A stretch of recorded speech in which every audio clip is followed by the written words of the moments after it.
Assalamualaikum warahmatullahi wabarakatuh. Pada kali ini kita kembali mau jalan-jalan di kawasan inti pusat pemerintahan, sembari menyampaikan informasi update terkait progres pembangunan Ibu Kota Nusantara saat ini. Perlu kita ketahui bahwa saat ini rata-rata pembangunan di tahap pertama atau batch pertama di IKN saat ini sudah 93%. Banyak proyek yang sudah selesai dan banyak pula yang masih dalam proses pengerjaan. Yang nyata, berbagai infrastruktur khususnya di kawasan inti pusat pemerintahan itu rata-rata sudah hampir selesai dan semuanya sudah berada tahap finishing. Pembangunan Ibu Kota Nusantara ini memang menekankan konsep hijau dan berkelanjutan sebagai prioritas utama. Makanya jangan heran kalau di sekitaran pembangunan IKN itu banyak dilakukan penanaman pohon kembali. Tujuannya agar semakin terlihat hijau.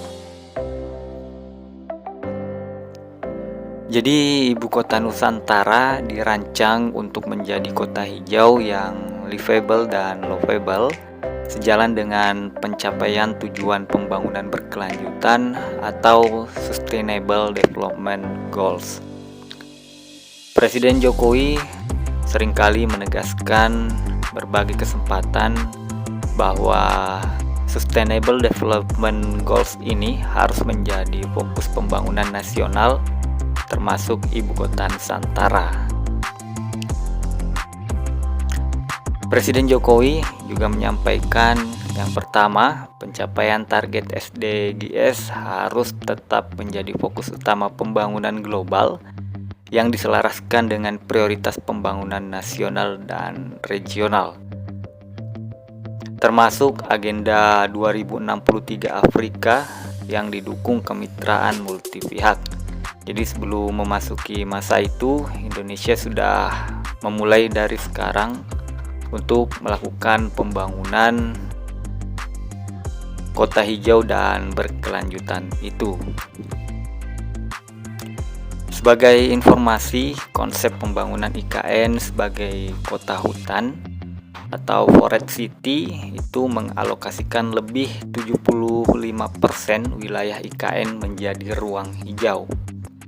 Jadi nantinya seluruh kawasan IKN akan dihijaukan kembali.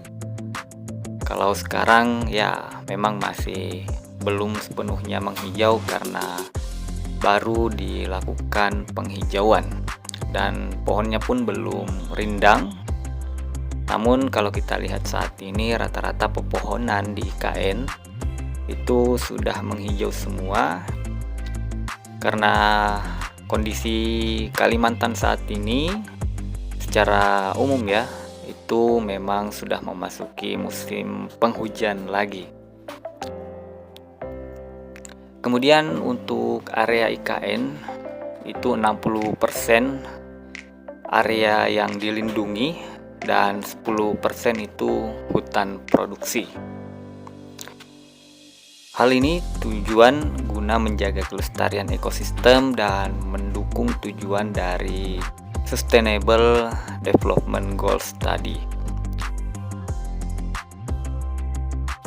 Kemudian di IKN juga menekankan pelestarian ekosistem darat, teknologi ramah lingkungan, dan penggunaan material ramah lingkungan pada setiap pembangunan infrastruktur. Salah satu contoh penerapannya adalah kegiatan rehabilitasi hutan dan pembangunan lahan kawasan inti pusat pemerintahan yang saat ini banyak ditanami pepohonan.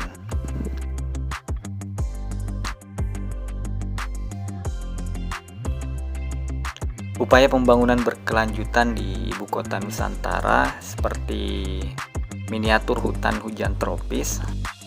Miniatur ini adalah living lab dalam mengembangkan inovasi-inovasi untuk melakukan reforestasi pada berbagai area yang dilindungi di Ibu Kota Nusantara.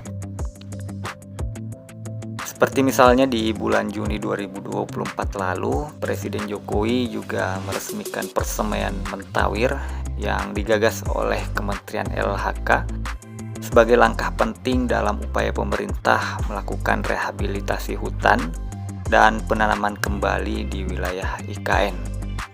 Jadi perancangan untuk masa depan di IKN ini sudah dipersiapkan dengan konsepnya tadi sebagai kota hutan.